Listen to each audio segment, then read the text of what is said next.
हमने कैपेसिटर की एनर्जी निकाला था, ठीक है, और हम एक बार फिर से कैपेसिटर की एनर्जी डिराइव करेंगे। तो पहले हम यहां लिखते हैं कि force of attraction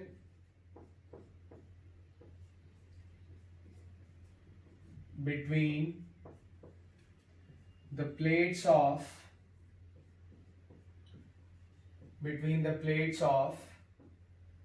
parallel plate capacitor। पहले जरा हम फोर्स निकाल लें, कितना फोर्स ऑफ अट्रैक्शन लगता है। इस प्लेट पे चार्ज प्लस क्यू मान लें, इस प्लेट पे चार्ज हमने कितना मान लिया, plus Q, plate area A, और डिस्टेंस बिटवीन द प्लेट्स हम क्या ले लेंगे, डी, ठीक है। और जो दूसरा वाला प्लेट है उस पे चार्ज माइनस क्यू,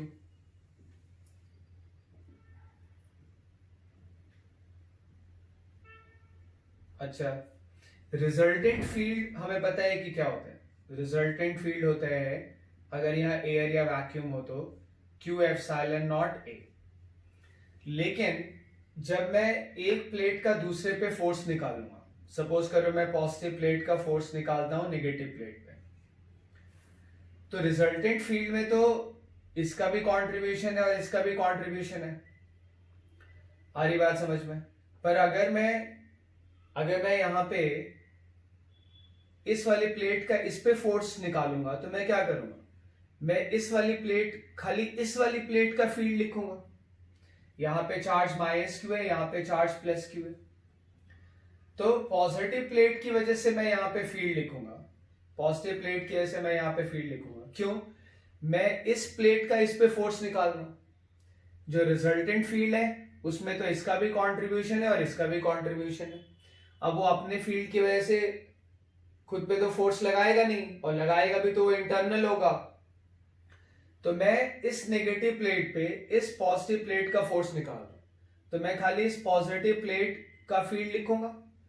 मुझे जिस पे फोर्स निकालना है, जिसकी वजह से निकालना है, जिसकी वजह से निकालना है उसका फील्ड लिखो, और जिस पे निकालना है उसका चार्ज लिखो। तो पॉजिटिव प्लेट की वजह से फील्ड ई प्लस मान लें। कितना होता है ई प्लस? जस्ट आधा होता है इसका, हमने पढ़ा है Q अपॉन 2 एप्सिलॉन नॉट ए। अच्छा, यहां पे चार्ज हर जगह फील्ड इतना ही होगा, हर जगह फील्ड यूनिफॉर्म होगा।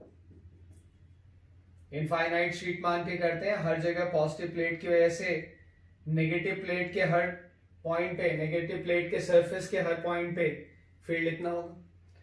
तो अब फोर्स आ जाएगा, ये चार्ज है, कितना चार्ज है ये चार्ज माइनस क्यू है, तो इलेक्ट्रिक फील्ड राइट है, फोर्स किधर लगेगा, लेफ्ट, फोर्स किधर लगेगा, लेफ्ट। कितना लगेगा?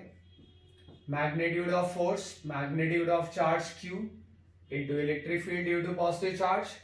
तो ये आ जाएगा force on negative plate, force on negative plate due to positive plate, ठीक है। तो यहां पे अब हम फोर्स लिख देंगे, क्या आएगा, मैग्नीट्यूड ऑफ चार्ज, क्योंकि हम फोर्स का मैग्नीट्यूड लिख रहे हैं, इंटू ई प्लस, कितना आ गया भाई, कितना आ गया, Q into Q upon 2 epsilon naught ए। तो ये फोर्स आ गया, force of attraction between two plates. और जितने फोर्स से पॉजिटिव वाला नेगेटिव को अपनी तरफ खींचेगा, उतने ही फोर्स से नेगेटिव वाला पॉजिटिव को अपनी तरफ खींचेगा। तो इनको बांध के रखना पड़ता है, क्लियर है ये? तो F is equal to q square upon 2 epsilon naught, ये फोर्स आ गया बिटवीन द प्लेट्स। क्लियरली ये फोर्स इनके बीच में जो डिस्टेंस है d, उससे इंडिपेंडेंट है, ठीक है। d कम होता है, d स्मॉल होता है, हम इनको इनफाइनाइट शीट की तरह लेके चलते हैं। तो for small value of d है ना, जो फोर्स आएगा वो इंडिपेंडेंट होगा इनके बीच में क्या डिस्टेंस है, इनके बीच में क्या डिस्टेंस है, ठीक है। अब जरा हम यहाँ पे कैपेसिटर की एनर्जी डिराइव करें। फोर्स तो आ गया हमारे पास, अब कैपेसिटर की एनर्जी कैसे डिराइव करें? मान लेते हैं जैसे इस प्लेट पे पॉजिटिव चार्ज है,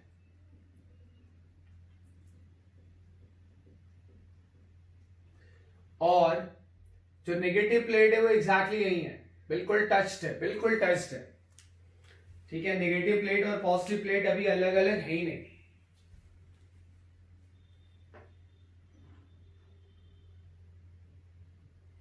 आ रही बात समझ में? तो नेगेटिव प्लेट और पॉजिटिव प्लेट बिल्कुल एक ही जगह पे हैं, यहीं पे नेगेटिव चार्ज है, यानी कुल मिला के यहां पे कोई चार्ज है ही नहीं। प्लस क्यू माइनस क्यू एक ही जगह पे, यानी कोई चार्ज है ही नहीं। कोई चार्ज नहीं है तो कोई एनर्जी भी नहीं होगी। क्लियर है ये? अब हम क्या कर रहे हैं, एक प्लेट को उसकी जगह पे फिक्स रख रहे हैं, एक प्लेट को उसकी जगह पे फिक्स रख रहे हैं, और दूसरे प्लेट को मूव करा के ले जा रहे हैं, दूसरे प्लेट को मूव करा के ले जा रहे हैं। क्लियर है ये? स्लोली मूव करा के ले जा रहे हैं। ठीक है, इस पे अट्रैक्शन फोर्स लगता है, इलेक्ट्रिक फील्ड की वजह से इस पे एक अट्रैक्शन फोर्स लगता है, और दूसरे प्लेट को स्लोली अगर हम मूव करा के ले जाएंगे तो एक एक्सटर्नल फोर्स चाहिए होगा अगेंस्ट दिस कंजर्वेटिव फोर्स।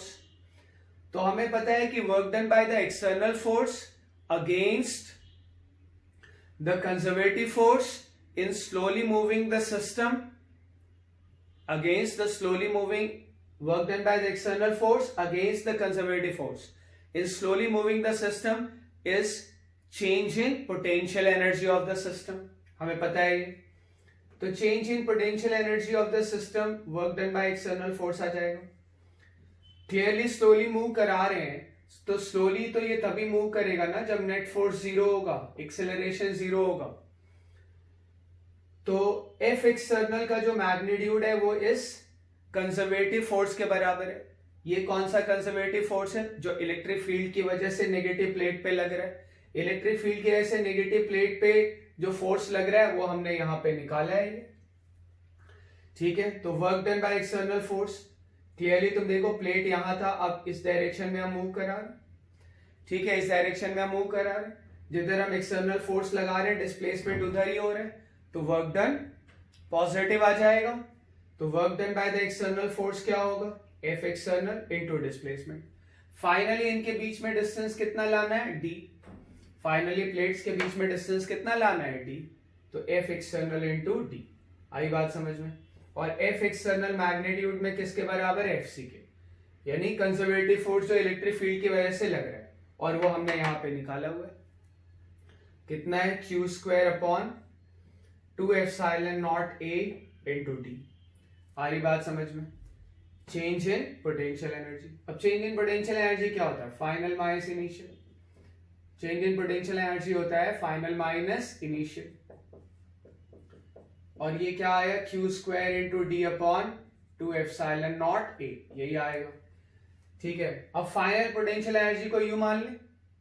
ठीक है, और इनिशियल पोटेंशियल एनर्जी को जीरो ले लें, क्योंकि कुछ था ही नहीं, वो तो प्लस माइनस प्लेट बिल्कुल टच्ड है, ऐसे प्लस माइनस सब वही है, यानी नेट चार्ज जीरो है, कुछ है ही नहीं। बाद में सेपरेट करके ले जा रहे हैं। ठीक है, तो सेपरेट करके ले जाने में एक्सटर्नल फोर्स को वर्क करना पड़ रहा है, और वही सिस्टम में पोटेंशियल एनर्जी के फॉर्म में स्टोर हो रहा है। कितना आ गया? Q square upon 2 epsilon not A D को नीचे ले आए हम, तो पोटेंशियल एनर्जी या एनर्जी ऑफ कैपेसिटर क्या आ गया? एनर्जी ऑफ कैपेसिटर आ गया Q स्क्वायर अपॉन 2, और ये क्या है?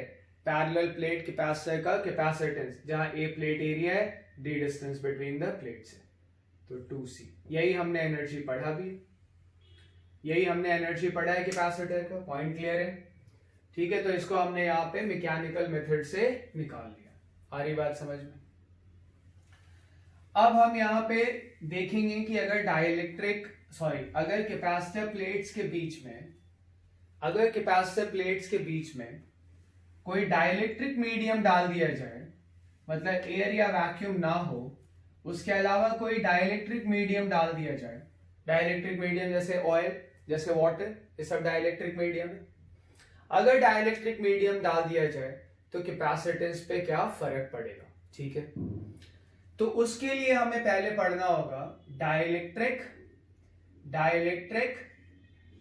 in external electric field.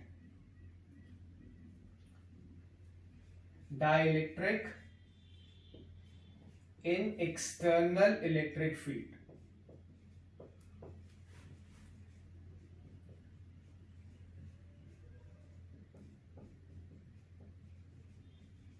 ठीक है, डाइलेक्ट्रिक इन एक्सटर्नल इलेक्ट्रिक फील्ड। अब देखो एक्सटर्नल इलेक्ट्रिक फील्ड में डाइलेक्ट्रिक, तो पहले डाइलेक्ट्रिक देखो, अगर कोई इलेक्ट्रिक फील्ड नहीं है, कोई एक्सटर्नल इलेक्ट्रिक फील्ड नहीं है, डाइलेक्ट्रिक क्या होता है? डाइलेक्ट्रिक एक ऐसा मटेरियल होता है जिसमें डाइलेक्ट्रिक में या तो परमानेंट डाइपोल होते हैं या फिर इलेक्ट्रिक फील्ड के से डाइपोल इंड्यूस हो जाते हैं। परमानेंट डाइपोल होते हैं जैसे वाटर, तो हर एक वाटर मॉलिक्यूल का अपना एक डाइपोल मोमेंट होता है, ठीक है। तो डाइलेक्ट्रिक मटेरियल में परमानेंट डाइपोल होते हैं, और अगर मान लो नहीं है तो इलेक्ट्रिक फील्ड से डाइपोल इंड्यूस हो जाता है, डाइपोल बन जाता है। कैसे बन जाता है डाइपोल? देखो, जैसे सपोज करो ये न्यूक्लियस है, अब जितने प्रोटॉन न्यूक्लियस में होंगे उतना ही इलेक्ट्रॉन होगा। इलेक्ट्रॉन का एक चार्ज क्लाउड होता है इस तरह से, ठीक है। ये इलेक्ट्रॉन का चार्ज क्लाउड है, क्लियर है? ये स्फेरिकल क्लाउड है मान लो। तो अभी पॉजिटिव चार्ज का सेंटर भी यहीं आएगा और नेगेटिव चार्ज का सेंटर भी यहीं आएगा। तो पॉजिटिव चार्ज और नेगेटिव चार्ज के सेंटर के बीच का डिस्टेंस कितना होगा? 0। तो डाइपोल मोमेंट होता है Q इंटू डी, जहां पे Q पॉजिटिव चार्ज और D पॉजिटिव चार्ज और नेगेटिव चार्ज के बीच की डिस्टेंस। तो डाइपोल मोमेंट कितना आ जाता है? 0। आई बात समझ में? ये मान लो किसी का न्यूक्लियस है या कोई मॉलिक्यूल है, उसमें पॉजिटिव चार्ज का सेंटर और नेगेटिव चार्ज का सेंटर कोइंसाइड कर रहा है। अगर पॉजिटिव चार्ज का सेंटर और नेगेटिव चार्ज का सेंटर मॉलिक्यूल में कोइंसाइड कर रहा है तो उस मॉलिक्यूल का डाइपोल मोमेंट क्या हो जाएगा? 0। पर जब हम इसको एक एक्सटर्नल इलेक्ट्रिक फील्ड में लेके आएंगे, वैसे तो इसका डाइपोल मोमेंट कितना है? 0, ठीक है। जब हम इसको एक्सटर्नल इलेक्ट्रिक फील्ड में लेके आएंगे तो पॉजिटिव चार्ज इलेक्ट्रिक फील्ड की डायरेक्शन में शिफ्ट होगा। पॉजिटिव चार्ज पे फोर्स इलेक्ट्रिक फील्ड की डायरेक्शन में लगता है, या ऐसा कह लो कि अगर न्यूक्लियस शिफ्ट नहीं होगा तो कोई बात नहीं, ना हो, नेगेटिव चार्ज इलेक्ट्रिक फील्ड के ऑपोजिट डायरेक्शन में शिफ्ट होगा। इस तरह से नेगेटिव चार्ज का क्लाउड इस तरह से आ जाएगा, ये आ गया नेगेटिव चार्ज का क्लाउड। अब पॉजिटिव चार्ज का सेंटर और नेगेटिव चार्ज का सेंटर कोइंसाइड नहीं कर रहे, ठीक है। तो अब इसका कुछ डाइपोल मोमेंट आ जाएगा, ठीक है। अब इसका कुछ डाइपोल मोमेंट आ जाएगा जो कि 0 नहीं होगा। तो वैसे तो डाइपोल नहीं था, पर इलेक्ट्रिक फील्ड में रखने से उसमें डाइपोल मोमेंट आ गया, इसी को कहते हैं डाइपोल इंड्यूस हो गया। तो जो डाइलेक्ट्रिक है, जो डाइलेक्ट्रिक मटेरियल होता है, कुछ dielectric material for example water, उसके मॉलिक्यूल्स का ऑलरेडी डाइपोल मोमेंट होता है, तुम्हें पता ही है, केमिस्ट्री में पढ़ा है तुमने। तो कई सारे डाइलेक्ट्रिक मीडियम होते हैं जिनमें मॉलिक्यूल का अपना खुद का कोई डाइपोल मोमेंट वैसे तो नहीं होता है, लेकिन जब उनको इलेक्ट्रिक फील्ड में रख दो तो उसमें डाइपोल इंड्यूस हो जाता है। क्लियर है ये? ठीक है। तो सपोज करो, अब मैं तुम्हें क्या बताना चाह रहा हूं, सपोज करो ये डाइलेक्ट्रिक है, इस डाइलेक्ट्रिक में परमानेंट डाइपोल्स होते हैं, हो सकते हैं जैसे वाटर में होते हैं। पर डाइलेक्ट्रिक में परमानेंट डाइपोल होंगे, पर वो डाइपोल जो है किसी एक पर्टिकुलर डायरेक्शन में नहीं होगा, वो इस तरह से रैंडम डिस्ट्रीब्यूशन होगा उनका। डाइपोल का क्या होगा? Random distribution. बात समझ में आ रही है? डाइपोल का रैंडम डिस्ट्रीब्यूशन होगा, हर डायरेक्शन में डाइपोल होंगे, और अगर हर डायरेक्शन में डाइपोल हैं, ठीक है, कोई एक डायरेक्शन में उनका अलाइंसमेंट नहीं होगा, हर डायरेक्शन में डाइपोल होंगे। आ रही बात समझ में? तो अगर इलेक्ट्रिक फील्ड 0 है, जैसे वाटर को तुम लेके आ रहे, तो वाटर में डाइपोल होता है, हर एक वाटर मॉलिक्यूल का अपना डाइपोल मोमेंट होता है, बहुत सारे डाइपोल होंगे, लेकिन होगा ये कि वो रेंडमली डिस्ट्रीब्यूटेड होंगे। तो सेंटर ऑफ पॉजिटिव चार्ज जो होगा किसी भी छोटे से छोटे वॉल्यूम में, छोटे से छोटे वॉल्यूम में, ठीक है, छोटे से छोटे वॉल्यूम में, ठीक है, बहुत सारे मॉलिक्यूल होंगे, ठीक है, तो सेंटर ऑफ पॉजिटिव चार्ज है ना will coincide with centre of negative charge.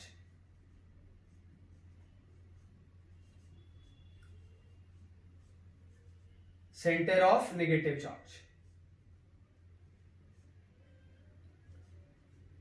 इसलिए नेट डायपोल मोमेंट क्या आ जाएगा, जीरो। जब सेंटर ऑफ पॉजिटिव चार्ज और centre of negative charge coincide करेंगे तो नेट डायपोल मोमेंट क्या आ जाएगा, जीरो। हालांकि मटेरियल के अंदर बहुत सारे डायपोल होंगे, पर अगर centre of positive charge coincide कर जाता है सेंटर ऑफ नेगेटिव चार्ज से तो नेट डायपोल मोमेंट सिस्टम का क्या आएगा, जीरो। क्लियर है ये? अब इस डाइलेक्ट्रिक मटेरियल को एक एक्सटर्नल फील्ड के रीजन में लेके आए, एक एक्सटर्नल फील्ड के रीजन में लेके आए जहां पे उस रीजन में फील्ड एग्जिस्ट करता है। अब क्या होगा, तुम्हें पता है कि इलेक्ट्रिक फील्ड डायपोल पे टॉर्क लगाता है, इलेक्ट्रिक फील्ड डायपोल पे टॉर्क लगाता है, उसको घुमाता है। क्लियर है ये? और स्टेबल इक्विलिब्रियम कहां पे आता है, जब डायपोल मोमेंट और इलेक्ट्रिक फील्ड की डायरेक्शन क्या हो जाए, सेम। तो इलेक्ट्रिक फील्ड, ये जो बहुत ही सारे डायपोल होंगे, हर मॉलिक्यूल का अपना एक डायपोल मोमेंट होगा, तो इलेक्ट्रिक फील्ड क्या करेगा, उसको रोटेट करेगा। और स्टेबल इक्विलिब्रियम कब आएगा, जब डायपोल मोमेंट और इलेक्ट्रिक फील्ड की डायरेक्शन क्या हो जाएगी, सेम। यानी कुछ इस तरह से माइनस प्लस डायपोल मोमेंट की डायरेक्शन आई। हर एक मॉलिक्यूल का डायपोल मोमेंट, अब सारे के सारे तो नहीं होंगे, पर ज्यादातर मॉलिक्यूल का जो डायपोल मोमेंट है वो इलेक्ट्रिक फील्ड से अलाइंस हो जाएगा, क्योंकि इलेक्ट्रिक फील्ड क्या है, उन पे टॉर्क लगा रहा है। इलेक्ट्रिक फील्ड उन पे टॉर्क लगाएगा और इक्विलिब्रियम कब आएगा, इक्विलिब्रियम मतलब जहां पे अब वो ठीक से रह सकते हैं, ठीक है, जहां पे अब वो स्टे कर सकते हैं। तो इक्विलिब्रियम कब आएगा, क्योंकि जब इलेक्ट्रिक फील्ड और डायपोल मोमेंट सेम डायरेक्शन में आ जाते हैं तो टॉर्क क्या आता है, जीरो, और ये स्टेबल इक्विलिब्रियम होता है। इस तरह से आएगा इक्विलिब्रियम।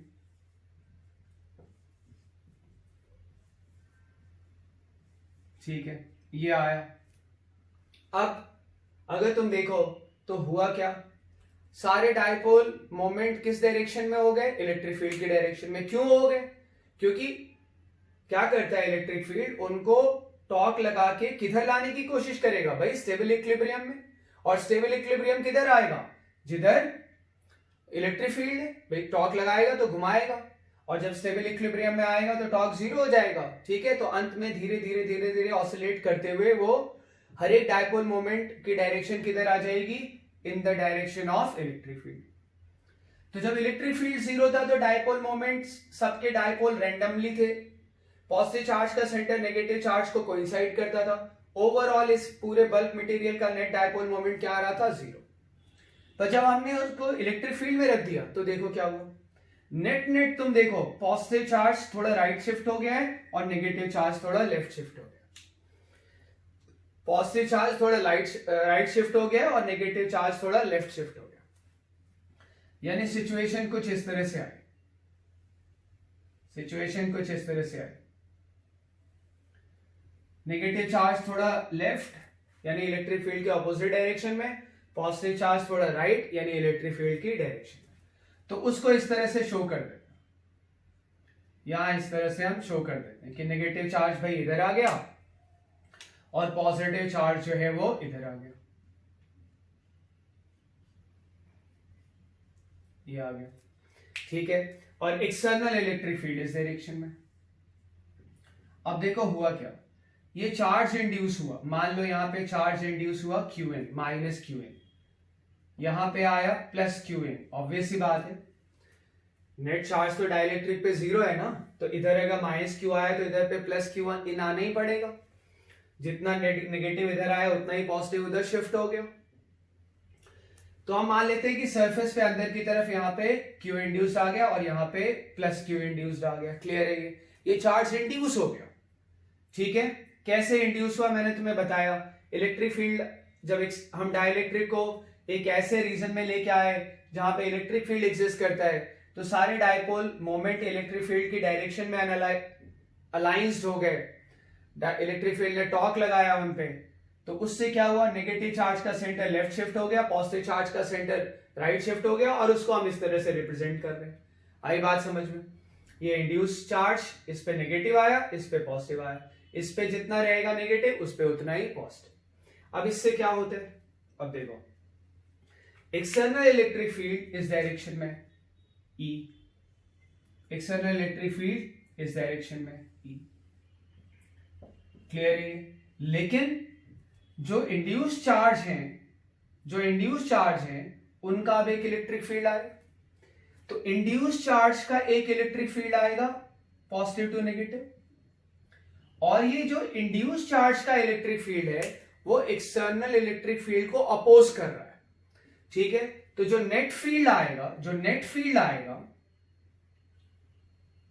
अगर मैं उसको ई नेट लिखूं, डाइलेक्ट्रिक के अंदर जो नेट फील्ड आएगा वो क्या आएगा, डाइलेक्ट्रिक के अंदर जो नेट फील्ड आएगा ई नेट है ना, वो दरअसल आता है ई, या डाइलेक्ट्रिक के अंदर जो नेट फील्ड आता है ई क्या है, जो एक्सटर्नल फील्ड है।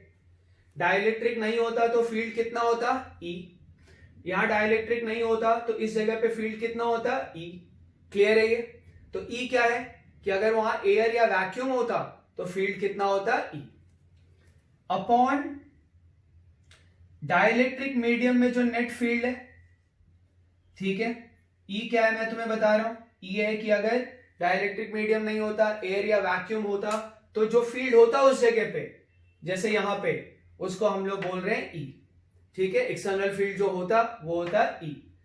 ई नेट क्या है, डाइलेक्ट्रिक के अंदर का नेट इलेक्ट्रिक फील्ड, क्योंकि देखो डाइलेक्ट्रिक पे चार्ज इंड्यूस हुए, इंड्यूस चार्ज जो है वो एक्सटर्नल इलेक्ट्रिक फील्ड के ऑपोजिट डायरेक्शन में आता है, तो उस वजह से डाइलेक्ट्रिक के अंदर जो नेट फील्ड होता है वो कम हो जाता है, तो ई क्या है, इलेक्ट्रिक फील्ड, जो अगर वहां पे कोई मीडियम नहीं होता, वैक्यूम होता, तब जो फील्ड होता उसको हम क्या बोल रहे हैं, ई। ई नेट क्या है कि डाइलेक्ट्रिक मीडियम में जो फील्ड आ रहा है वो क्या आ रहा है, ई नेट, ठीक है? और इनका जो रेशियो होता है उसको हम लोग के बोल देते हैं, और के होता है डाइलेक्ट्रिक कांस्टेंट, ठीक है? उनके रेशियो को हम के बोल देते हैं, और के होता है डाइलेक्ट्रिक कांस्टेंट। के डिपेंड करता है डाइलेक्ट्रिक, कौन सा डाइलेक्ट्रिक है, वाटर का के 80 हो जाता है, ठीक है? ऑयल का मान लो के 10 या 11 हो जाता है, केरोसिन ऑयल वगैरह का, समझ पा रहे हो? तो E अपॉन ई नेट को हम डिफाइन करते हैं K, तो K क्या होता है, डाइलेक्ट्रिक कांस्टेंट। E क्या है, in the absence of the dielectric medium कितना फील्ड हो रहा था, E। अब डाइलेक्ट्रिक लेके आ गए तो उसी जगह पे फील्ड कितना हो गया, E नेट, तो E upon e net is equal to K। तो तुम यहां से देख सकते हो कि E नेट जो आएगा, ठीक है, वो क्या आएगा, E अपॉन K, और K जो होता है वो ग्रेटर देन 1 होगा। एयर या वैक्यूम के लिए K 1 होता है, पर अदरवाइज बाकी सारे मीडियम के लिए K क्या होगा, ग्रेटर देन 1। ये बात समझ पा रहे हो? अब तुम देखो, एक रिलेशन हमारे पास ये आ गया, ठीक है? K obviously K is greater than 1, ठीक है? अब तुम देखो, यहां से देखो, E नेट को मैं क्या लिख सकता हूं, E नेट को मैं लिख सकता हूं E माइनस E इंड्यूस्ड, लिख सकता हूं। देखो E नेट है कितना, E upon K, E minus E induced. E induce को उधर ले गए तो इंड्यूस चार्जेस की वजह से जो इलेक्ट्रिक फील्ड आया वो कितना आया, E इंटू E, इसको इधर ले जाएंगे, इसको इधर ले आएंगे तो कॉमन ले लेंगे, E into 1 minus 1 upon K। तो ये इंड्यूस चार्जेस का क्या आ गया, electric field. This is electric field due to induce charges का हमारे पास क्या आ गया, फॉर्मूला आ गया। बात समझ पा रहे हो? ठीक है, अब जरा हम देखें कि E क्या है, इस पे बड़ा ध्यान देने की जरूरत है। व्हाट इज E, है ना? मैं तुम्हें एक एग्जांपल से समझाता हूं, ठीक? तो अब तुम्हें ये समझ आ रहा होगा कि डाइलेक्ट्रिक मीडियम के अंदर इलेक्ट्रिक फील्ड कम क्यों हो जाता है? क्योंकि जो एक्सटर्नल इलेक्ट्रिक फील्ड होता है वो डाइलेक्ट्रिक पे चार्ज इंड्यूस करता है, और जो चार्ज इंड्यूस होता है वो इस तरह से होता है कि उसका जो फील्ड आता है, इंड्यूस चार्जेस का जो फील्ड आता है वो एक्सटर्नल फील्ड को अपोज करता है। ठीक है, इसलिए net electric field inside the dielectric क्या हो जाता है? कम हो जाता है। ठीक है, अब देखें इधर, सपोज करो एक एयर कैपेसिटर है। एयर कैपेसिटर का मतलब होता है कि बीच में एयर या वैक्यूम है, इस पे चार्ज प्लस क्यू है, इस पे चार्ज प्लस क्यू है, और यहां पे चार्ज माइनस क्यू है। Plate area A, distance between the plate D, वो सब तो हम लेके चल ही रहे हैं। ठीक है, तो अभी यहां पे इलेक्ट्रिक फील्ड कितना होता है हमें पता है, यहां पे इलेक्ट्रिक फील्ड होगा Q अपॉन एप्सिलॉन नॉट ए, ये इलेक्ट्रिक फील्ड होता है। आई बात समझ में? ये कैपेसिटर प्लेट्स हैं। अब हम क्या करते हैं, इसी कैपेसिटर प्लेट में, इसी कैपेसिटर के प्लेट्स के बीच में, इसी कैपेसिटर प्लेट्स के बीच में इस पे प्लस क्यू चार्ज, इस पे माइनस क्यू चार्ज है। ठीक है, और हम यहां पे एक डाइलेक्ट्रिक स्लैब ले आते हैं, ये डाइलेक्ट्रिक स्लैब है, दिस इज डाइलेक्ट्रिक स्लैब। ठीक है, हम एक डाइलेक्ट्रिक स्लैब लेके आ गए और उस डाइलेक्ट्रिक स्लैब को हमने प्लेट्स के बीच में इंसर्ट कर दिया। डाइलेक्ट्रिक स्लैब को हमने प्लेट्स के बीच में इंसर्ट कर दिया। अच्छा देखो, जब यहां पे देखो तुम, जब डाइलेक्ट्रिक नहीं था तो एक्सटर्नल इलेक्ट्रिक फील्ड इधर था। अगर एक्सटर्नल इलेक्ट्रिक फील्ड इधर होता है तो हमें पता है कि डाइलेक्ट्रिक स्लैब में नेगेटिव चार्ज फील्ड के ऑपोजिट डायरेक्शन में आता है, ये आ गया। पॉजिटिव चार्ज फील्ड की डायरेक्शन वाले सरफेस पे चला गया, ये देख लो, एक्सटर्नल इलेक्ट्रिक फील्ड इधर है, नेगेटिव चार्ज फील्ड के ऑपोजिट वाले सरफेस पे, और पॉजिटिव चार्ज फील्ड की डायरेक्शन में जो सरफेस था वहां पे आ गया, तो ये पॉजिटिव चार्ज आ गया। ठीक है, कैपेसिटर प्लेट को कितना चार्ज दिया हुआ है हमने कैपेसिटर प्लेट को चार्ज दिया हुआ है plus Q and minus Q. यहां पे जो चार्ज आया तो इस वाले सरफेस पे जो चार्ज आया उसको लिखते हैं माइनस क्यू इंड्यूस्ड, और यहां पे जो चार्ज आया उसको लिखते हैं प्लस क्यू इंड्यूस्ड। आ रही बात समझ में? अब देखो, समझो तुम इस बात को। ठीक है, ध्यान से देखो कि ई इंड्यूस्ड क्या होगा, ई इंड्यूस्ड क्या होगा, जरा इधर देखना, ये पॉजिटिव प्लेट, ये negative plate, electric field positive to negative, E is equal to q upon epsilon naught A. यहां देखो, एक तरह से डाइलेक्ट्रिक का ये वाला सरफेस इस सरफेस को रिजेंबल करता है, डाइलेक्ट्रिक का ये नेगेटिव वाला सरफेस इस प्लेट को रिजेंबल करता है। तो डाइलेक्ट्रिक की वजह से जो फील्ड आएगा, डाइलेक्ट्रिक की वजह से जो फील्ड आएगा, डाइलेक्ट्रिक में जो चार्ज इंड्यूस हुआ है उसकी वजह से जो फील्ड आएगा वो इधर आएगा, पॉजिटिव टू नेगेटिव। आ रही बात समझ में? ई इंड्यूस्ड कितना आएगा अभी देखते हैं। अच्छा, इसमें जो नेट फील्ड आएगा वो इधर आएगा। जो एयर या वैक्यूम में फील्ड की डायरेक्शन होती है ना, नेट फील्ड की डायरेक्शन, डाइलेक्ट्रिक में जो रिजल्टेंट फील्ड आता है, डाइलेक्ट्रिक में जो फील्ड आता है फाइनली रिजल्टेंट, जिसको मैं ई नेट कह रहा हूं, वो आएगा जो ओरिजिनल फील्ड की डायरेक्शन है उसी डायरेक्शन में, पर इससे कम आएगा। ई नेट आएगा कितना? ई नेट आएगा कितना? जब यहां पे एयर या वैक्यूम था तो फील्ड कितना था? ई। तो ई नेट दरअसल क्या है? डाइलेक्ट्रिक के अंदर रिजल्टेंट फील्ड। वो क्या आएगा? जब एयर या वैक्यूम था तो यहां पे फील्ड ई था, तो डाइलेक्ट्रिक के अंदर फील्ड क्या आ जाएगा? ई अपॉन के। तो ई नेट आ गया ई अपॉन के। यही इलेक्ट्रिक फील्ड है डाइलेक्ट्रिक के अंदर, नेट यही इलेक्ट्रिक फील्ड है। ई कितना है? क्यू अपॉन एप्सिलॉन नॉट ए और के आ गया। तो ये डाइलेक्ट्रिक के अंदर रिजल्टेंट इलेक्ट्रिक फील्ड है। रिजल्टेंट क्यों यूज कर रहा हूं? डाइलेक्ट्रिक के अंदर दरअसल दो वजह से फील्ड है। डाइलेक्ट्रिक के अंदर दरअसल दो वजह से फील्ड है। एक तो एक्सटर्नल इलेक्ट्रिक फील्ड, ये प्लेट के चार्ज की वजह से जो एक फील्ड प्रोड्यूस होता है, तो प्लेट के चार्ज की वजह से जो एक फील्ड प्रोड्यूस होता है वो है डाइलेक्ट्रिक के अंदर, क्लियर है ये। और दूसरा जो डाइलेक्ट्रिक के सरफेस पे जो चार्ज इंड्यूस हो गया है उसकी वजह से एक फील्ड है। आई बात समझ में? एक तो फील्ड वो है जो प्लेट पे जो चार्ज है, जो कैपेसिटर प्लेट पे जो चार्ज है उसकी वजह से आता है Q अपॉन एप्सिलॉन नॉट है। और एक क्या है जो डाइलेक्ट्रिक के सरफेस पे जो चार्ज इंड्यूस हुआ है उसकी वजह से आता है। तो ई नेट ऐसे आ जाएगा भाई, ई नेट आ जाएगा, ये इधर, तो ई नेट किसके बराबर आ जाएगा? ई नेट आएगा ई माइनस ई इंड्यूस के बराबर। समझ पा रहे बात को? ई नेट क्या आएगा? ई माइनस ई इंड्यूस के बराबर। तो ये आ गया डाइलेक्ट्रिक के अंदर रिजल्टेंट फील्ड या नेट फील्ड। क्लियर है ये?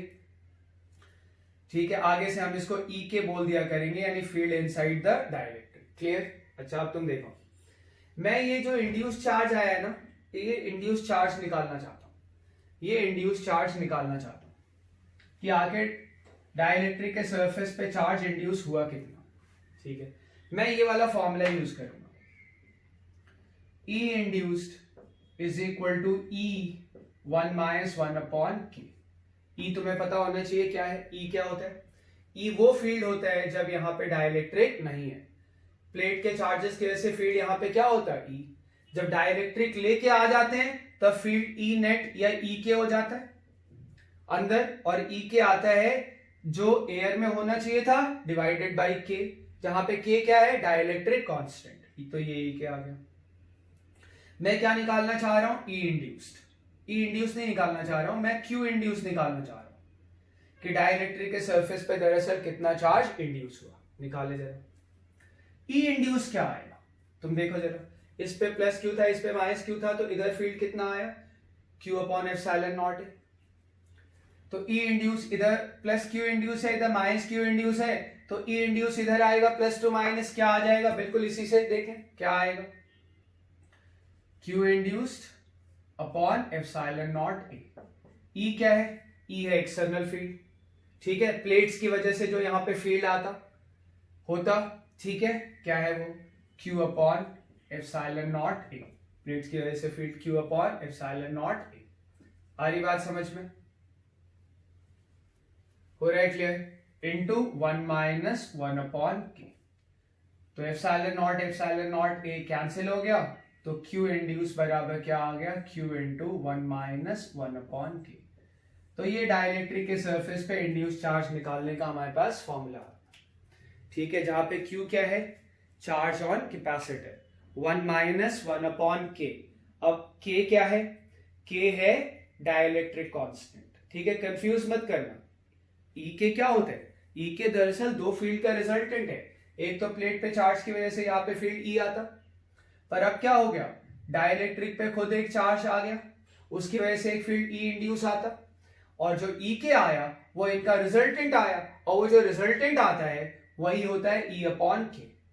तो जो रिजल्टेंट फील्ड आता है डाइलेक्ट्रिक के अंदर, जो नेट फील्ड बचता है, ठीक है, एक तो होता है कैपेसिटर प्लेट पे जो चार्जेस है उसकी वजह से, एक जो डाइलेक्ट्रिक के सरफेस पे चार्ज इंड्यूस हुआ उसकी वजह से, तो ये आता है।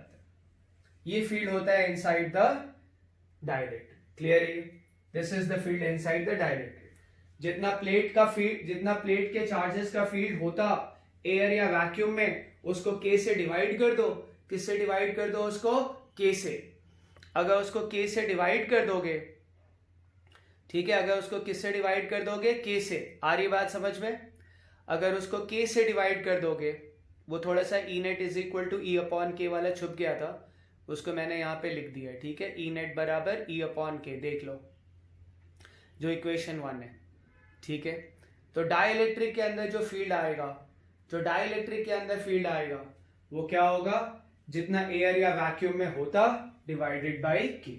और ये मैंने इंड्यूस चार्ज का फॉर्मूला, डाइलेक्ट्रिक के सरफेस पे कितना इंड्यूस चार्ज आता है उसका मैंने डिराइव करा। अब देखते हैं जरा हम यहां पे कि डाइलेक्ट्रिक का कैपेसिटेंस पे क्या फर्क पड़ता है। डाइलेक्ट्रिक का कैपेसिटेंस में क्या फर्क पड़ता है? ठीक है, let the space between the plates, let the space between the plates is completely filled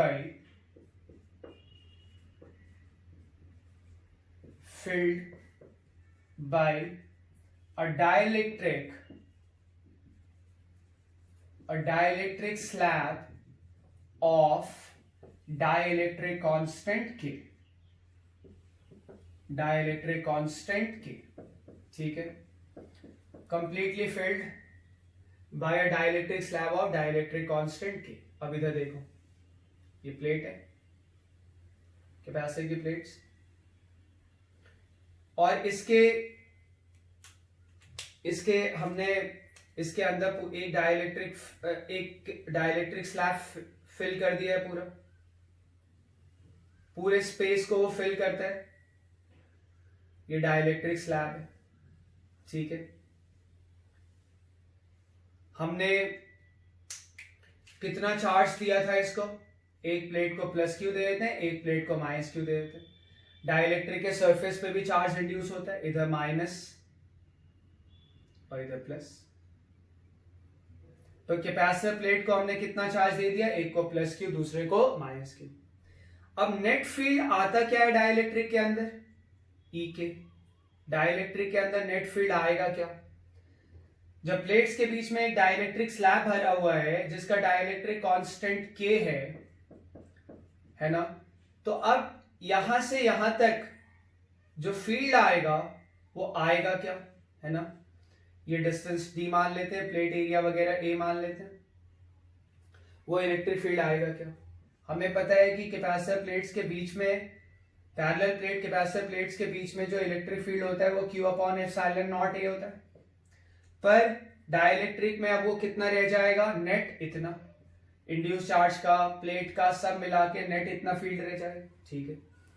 अब मैं पॉइंट 1 से यहां से फर्स्ट प्लेट से सेकेंड प्लेट तक ट्रैवल करूंगा, इधर डिस्प्लेसमेंट करूंगा, क्लियर है, कितना डिस्प्लेसमेंट करूंगा, डी।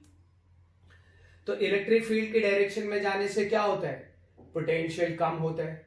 मैं दरअसल निकालना क्या चाह रहा हूं, फर्स्ट प्लेट और सेकेंड प्लेट के बीच का पोटेंशियल डिफरेंस, पोटेंशियल डिफरेंस। तो पोटेंशियल डिफरेंस हम सीधा सीधा E इंटू डी लिख सकते हैं, पोटेंशियल डिफरेंस हम सीधा सीधा E इंटू डी लिख सकते हैं, पर कब लिख सकते हो, जब इलेक्ट्रिक फील्ड यूनिफॉर्म हो और डिस्प्लेसमेंट पैरेलल हो इलेक्ट्रिक फील्ड के। पोटेंशियल डिफरेंस हमेशा हाई माइनस लो बताएगा। एक होता है चेंज इन पोटेंशियल, वो तो फाइनल माइनस इनिशियल होता है, पर पोटेंशियल डिफरेंस हमेशा क्या बताता है, हाई माइनस लो। ये मैंने इलेक्ट्रोस्टैटिक्स में तुम्हें बताया हुआ है कि पोटेंशियल डिफरेंस हम डायरेक्टली E इंटू डी लिख सकते हैं अगर इलेक्ट्रिक फील्ड और डिस्प्लेसमेंट पैरेलल हो और इलेक्ट्रिक फील्ड जो है वो यूनिफॉर्म हो। क्या आ गया, पोटेंशियल ऑफ कैपेसिटर कह लो या कह low potential difference between the plates of the capacitor. क्या आया, E के कितना है, Q upon epsilon naught A के, ये आ गया इलेक्ट्रिक फील्ड इनटू डी। आ रही बात समझ में। अब कैपेसिटेंस होता क्या है, हमने कैपेसिटर प्लेट को कितना चार्ज दिया है, Q अपॉन V, ये कैपेसिटेंस होता है। जहां V क्या होता है, कैपेसिटर का पोटेंशियल, या ये कह लो कि कैपेसिटर के जो दो प्लेट्स हैं उनके बीच का पोटेंशियल डिफरेंस। ये हमने पोटेंशियल डिफरेंस निकाला है। क्या आएगा, C is equal to Q upon V, and what is V, V is Q, C के बोल दें, क्योंकि अब अंदर जो मीडियम है उसका डाइलेक्ट्रिक कांस्टेंट क्या है, K। तो C के is equal to Q upon V, और V है हमारे पास Q into d upon epsilon naught A के। हो रहा है क्लियर, Q से Q कैंसिल हो गया, C के इज इक्वल टू ऊपर चले जाएगा epsilon naught A upon D into के। तो C के इज इक्वल टू, ध्यान से देखो, ये कैपेसिटेंस होता है जब दोनों प्लेट्स के बीच में क्या हो, एयर या फिर वैक्यूम। ये कैपेसिटेंस होता है जब दोनों प्लेट्स के बीच में क्या हो, एयर या फिर वैक्यूम। बात समझ पा रहे हो रहा है क्लियर। तो C के बराबर मैंने Q अपॉन V लिखा, सबस्क्रिप्ट में लिखा कि ये बता रहा है कि भाई डाइलेक्ट्रिक के जो दो प्लेट्स हैं उनके बीच में अब हमने एक डाइलेक्ट्रिक स्लैब डाल दिया है जो पूरे स्पेस को फिल करता है, और उसका डाइलेक्ट्रिक कांस्टेंट कितना है, K। तो C के बराबर क्या लिखा हमने, Q अपॉन V, ये लिखा है सी के बराबर। तो इस तरह से सी के क्या आ गया, epsilon naught A upon D आ गया सी के। आ रही बात समझ में, सी के कितना आ गया, epsilon naught A upon D. Point समझ पा रहे हो, सी के कितना आया, epsilon naught A upon D into K, epsilon naught A upon D into K. और ये epsilon naught A upon D है क्या, अगर प्लेट्स के बीच में एयर या वैक्यूम होता तो यही कैपेसिटेंस आता, epsilon naught A upon D. Clear है ये? तो सी के दरअसल कितना आ गया, के इंटू सी ऑफ एयर या वैक्यूम। यानी तुम देख सकते हो कि अब जो कैपेसिटेंस है वो अगर दोनों प्लेट्स के बीच में एयर होता है तो कैपेसिटेंस ये आता है, पर अब जो कैपेसिटेंस है वो के टाइम्स दिस है। क्लियर बात समझ आ रही है, के टाइम्स दिस है। इसका मतलब क्या हुआ, के ग्रेटर देन 1 होता है, एयर के लिए 1 होता है, वैक्यूम के लिए 1 होता है, बाकी सबके लिए ग्रेटर देन 1 होता है।